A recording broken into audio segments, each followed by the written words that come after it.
Hello and welcome to the Southern Airs Tyler, Jett Force 1 Battalion, at your service. So, I'm here on my trip to Canada. I'm in Hamilton. You probably saw that if you've seen the last video, which was Flixbus from Toronto to Hamilton, experiencing Flixbus in North America. Well, specifically Canada, but you know what I mean.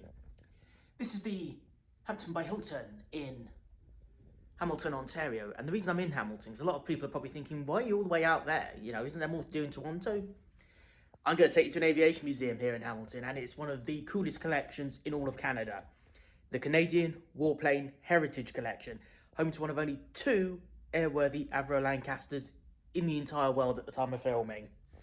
So, without further ado, with the skyline of Hamilton behind me, I say we get on the road. I'll see you at the museum.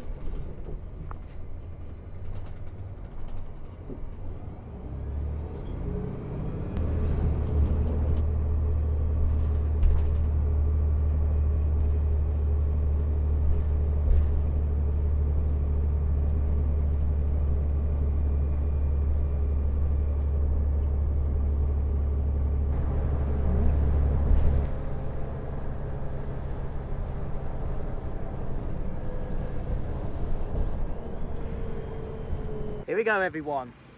For the first time in 25 years, the Canadian Warplane Heritage Centre. I've not been here since 2000. It's 2025. I think a visit to this place is well overdue. Especially as when I last came here, I was merely 3 years old and about that high. And don't remember much of it. So, and there's also probably been a lot of changes since the year 2000. So, let's take this inside. So, as you enter the Canadian Warplane Heritage Centre, they got this plaque to one of the first female pilots to ever grace the skies over Canada, because she actually came from Hamilton. In fact, just over here is Hamilton Airport, so I might be able to do some plane spotting while I'm here. But this is the massive facility, and some of the planes in this collection are actually airworthy, not just the Lancaster.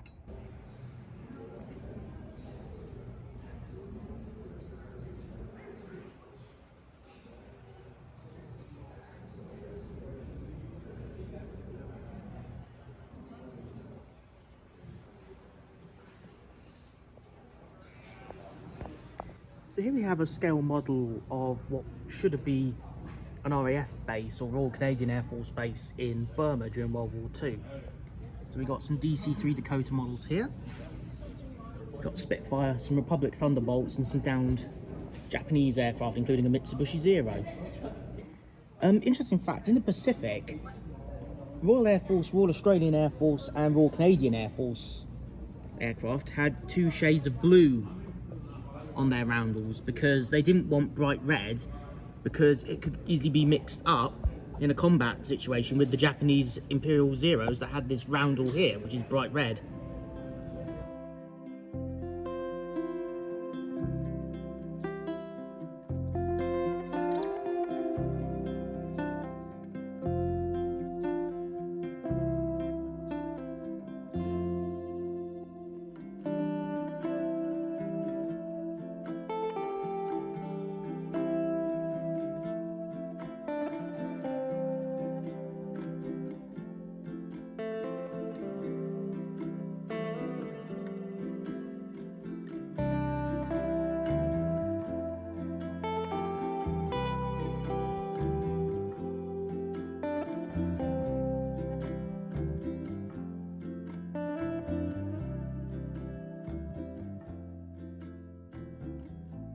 This is an old Link trainer that was used during World War II and the interwar period to train pilots, get them used to flying before they'd graduate them on to the real deal, which for most pilots would have been the de Havilland Tiger Moth, and then they obviously would have graduated from there to Spitfires, Hurricanes, Lancasters and Mosquitoes. You can see very basic compared to what we have today, but in a lot of ways the modern simulators are very similar to this. Right, so we're about to enter the hangar of the Canadian Warplane Heritage Centre. This is the moment I have been waiting for a very long time. Oh, yes. Right, I'll show you around some of these iconic aeroplanes in due course, but over here we got a Boeing 727 Cockpit. Now I'm going to try and have a look at that. Okay, so we're going to start with this cockpit section and forward fuselage. This is off a Boeing 727, which at one time was the best-selling airliner in the world, and one of the first airliners to surpass 1,000 sales. The 727's pretty much a dead aircraft. They're almost extinct these days, but you can still find some in the museums around the world. In fact, we're going to go inside this one. So this 727 apparently flew for FedEx and some various Canadian cargo airlines in its life, but it's painted up to represent a Boeing 727 that would have flown for the Royal Canadian Air Force as a transporter. And the best bit is we can go inside the flight deck. So the 727 flight deck is very similar to that of the Boeing 707 and the early 737-200s. So there's the registration of this one. It was Charlie Golf Bravo Whiskey Alpha.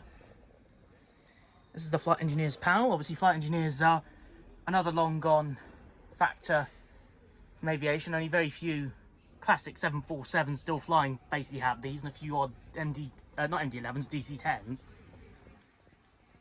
Here's the cockpit of the legendary Tri-Jet. In fact, in the UK we still have, as of 2025, two 727s that fly for the oil spill response team, and these are two of the last 727s ever produced, bought off FedEx, and they retired them. This is amazing. So 2 years ago, when I was at the Qantas Founders Museum, I got in a classic 747 and a 707 flight deck, and 2 years later here in Canada I'm in the flight deck of a Boeing 727. This is just absolutely amazing. I'm so glad to be here.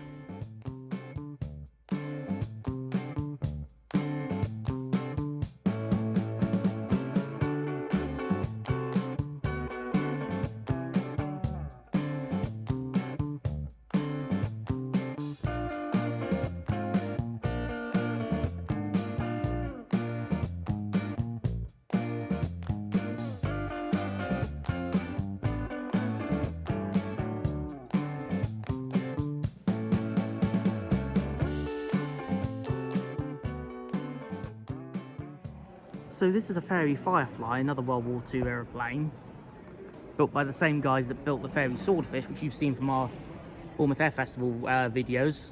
This is obviously used for fighter reconnaissance and submarine warfare. So in the UK, this was mainly used by what we would call the Fleet Air Arm, but in Canada, they've obviously used it with their just traditional Air Force. It was nice to see one of these. Get up close to it. As you can see, we got the main pilot's bit at the front, and then there's a bit at the back which I assume carried a navigator and reconnaissance for people taking photos of anything they spotted that they were looking for. This is a Soviet aircraft that was gifted to the museum, and it's painted up in a Chinese Air Force training livery. So there's a bit of a unique find in this museum, but hey, apparently they were gifted it by someone, and aviation museums do not lightly turn down aeroplanes that are gifted to them for obvious reasons. Here's another classic aeroplane that you've seen in multiple videos of ours at various museums, but this is the de Havilland Vampire, owned by the Canadian Warplane Heritage Collection. Obviously the de Havilland Vampire saw service in Canada as well, and this one represents that.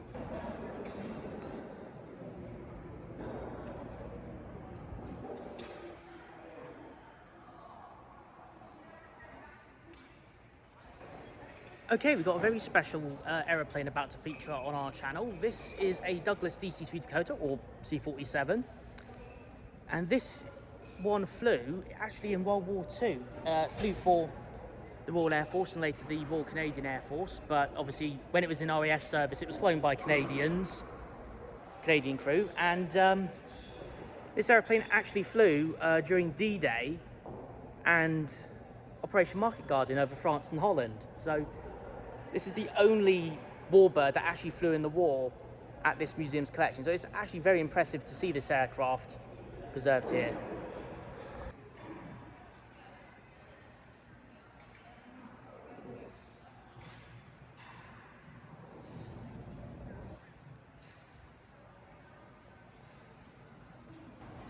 But this is the Canadian Warplane Heritage's very own North American Harvard. So this is the one that I always thought it was. Very nice, in a training livery. And as you can see here, It's actually got the old Canadian flag used by Canada during the 20th century and the 19th century. Obviously, they didn't adopt the current maple leaf flag until 1964. And over here we have ourselves something very impressive. This is a Supermarine Spitfire, and I do believe this is under restoration to an airworthy condition, because they do want to get this flying with their Lancaster, which we'll get to in a minute. Just impressive. So this is a Mark 16 Spitfire. Very nice. So here we have some old and new here at Hamilton. As you can see, we've got some vintage aircraft over there, including a Hawker Hurricane, a couple of Cold War era jets. Just over there you can see a bit of modern Hamilton Airport. We've got a cargo jet 767 and 757 parked up, ready to go on a cargo run later.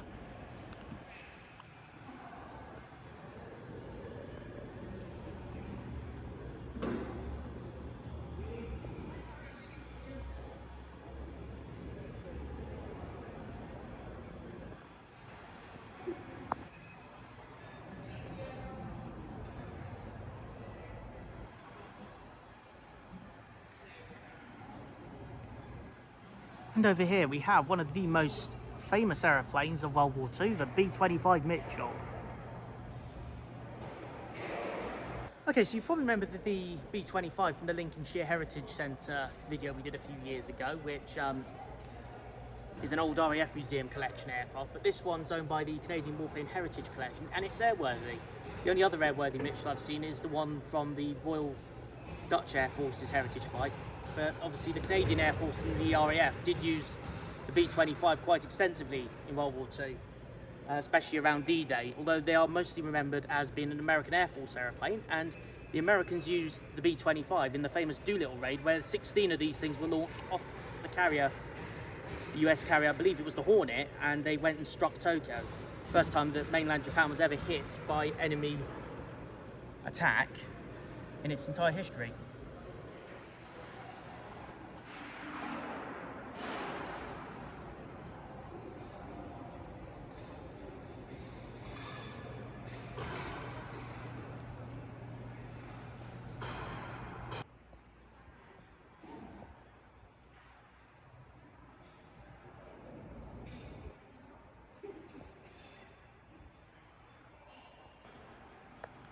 And here she is, Vera, one of only two airworthy Avro Lancasters in the world.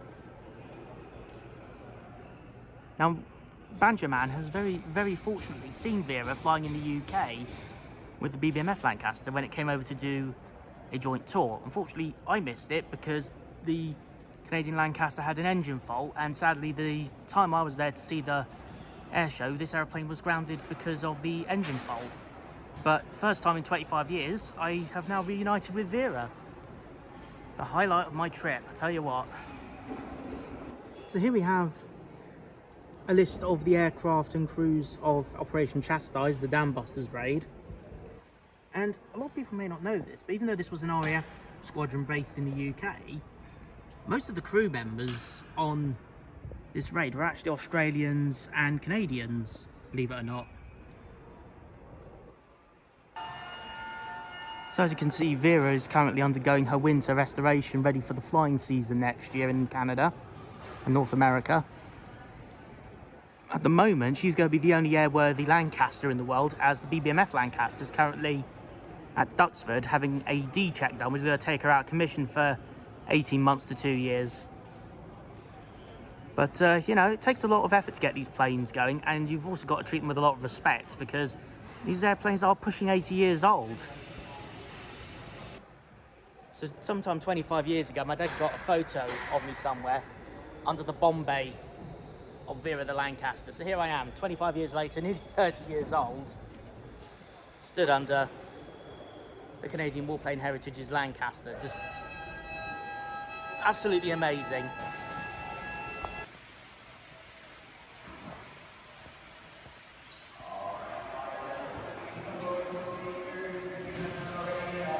Okay, here's something I wasn't expecting to see in the collection. Here's a very famous aeroplane. This is a V-tail Beechcraft Bonanza.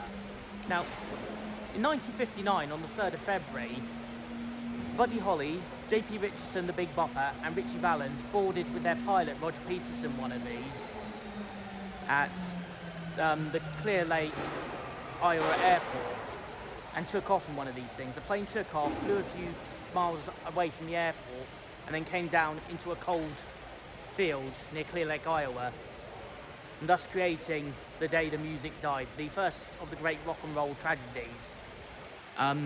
Sadly, not one of those men was over 30. They're all 21, 22. Richie Valens was only 17, and the Big Bopper was 29 years old. But this is the infamous aircraft type of that particular incident. And even though the song American Pie made the incident even more famous and solidified it in pop culture history, at no point was the Beechcraft Bonanza involved in the accident ever called American Pie. That is a myth.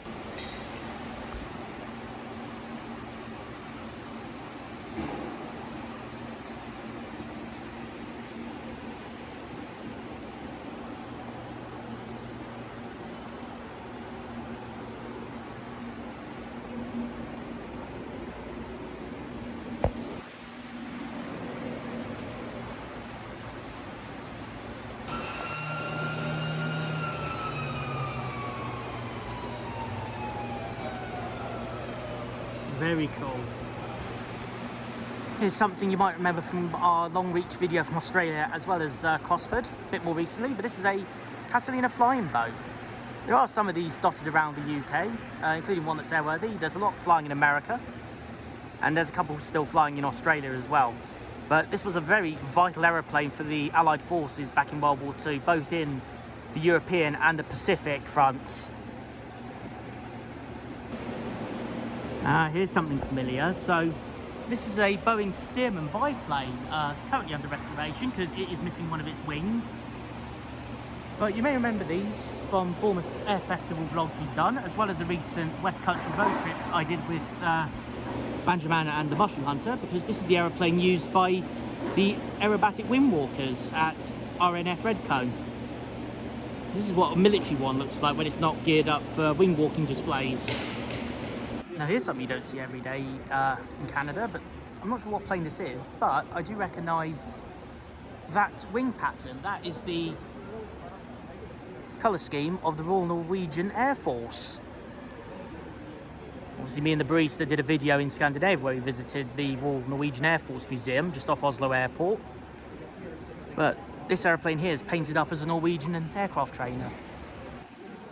And here's another iconic aeroplane that I do love, and this is a Bristol Bolingbroke, also known as a Bristol Blenheim. So basically the main difference is the Bristol Blenheim was built by the Bristol Air Company, which later became part of British Aircraft Corporation. The Bolingbroks were basically Bristol Blenheims that were built here in Canada under licence during World War II. There's quite a few surviving Blenheims that are actually Bolingbroks in the UK, and most of the Canadian ones, including this one, are actually Bolingbroks, but it's effectively the same aircraft. Okay, so a bit of an update. I have actually found a plaque to do with Spirit of Little Norway, this Norwegian Air Force training plane. It is actually a Fairchild PT Cornell. And the reason I think this is here is because I did see somewhere earlier in the museum that the Norwegian Air Force does have a training base up here in Canada, in Ontario.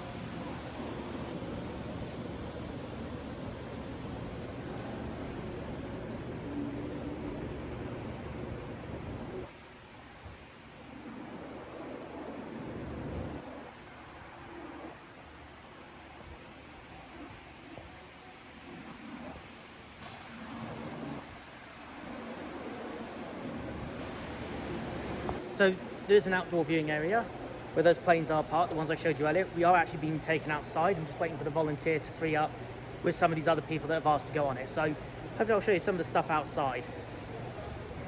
As long as we don't have children. My children want to see the planes. You know what? They really don't. Spitfire is a little more streamlined. You see the back hump rising higher behind the canopy. The Spitfire is a little more streamlined. You're going to get a little better mobility and speed out of a Spitfire. During the Battle of Britain, if you saw the movie Battle of Britain, they were all Spitfires in the movie. In reality, there were 6 feet of the jet to the firing of the bullet, and you can get a little more range and penetration out of it. They can actually hit targets beyond the pilot's visual sight. The black patch on the nose is a radar gun sight. So there's typical Canada up to speed with our air forces. If we have jet fighter pilots that need extra training, we send them to other countries to get planes we don't have. So yeah, we currently do not have a jet trainer. So let's walk around it.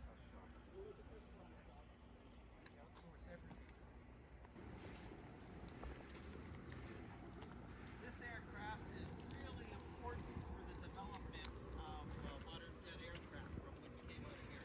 Anybody know what this one is? Sabre? Sabre. A Sabre. Specifically a Canadian CF-86 Mark VI.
So the Harvard is currently on the move.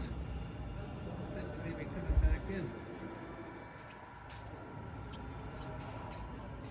Beast.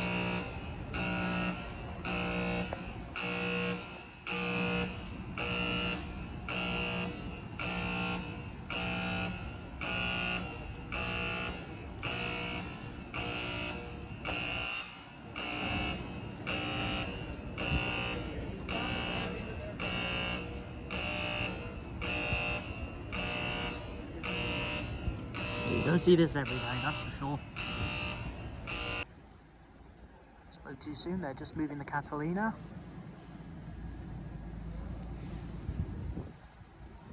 That's it, gotta be very, very careful. Gotta treat these old Warbirds with a lot of respect. Some of these are 80 years old and very, very irreplaceable.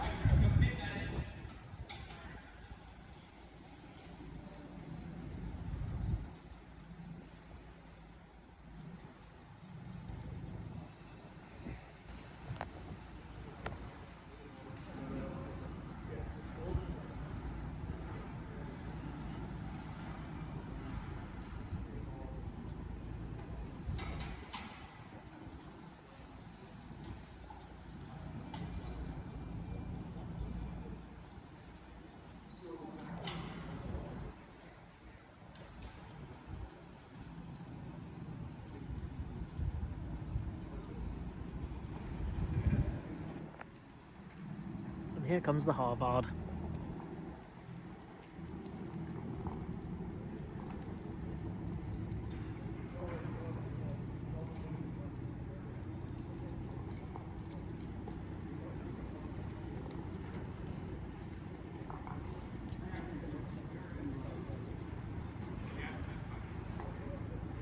And he's parked.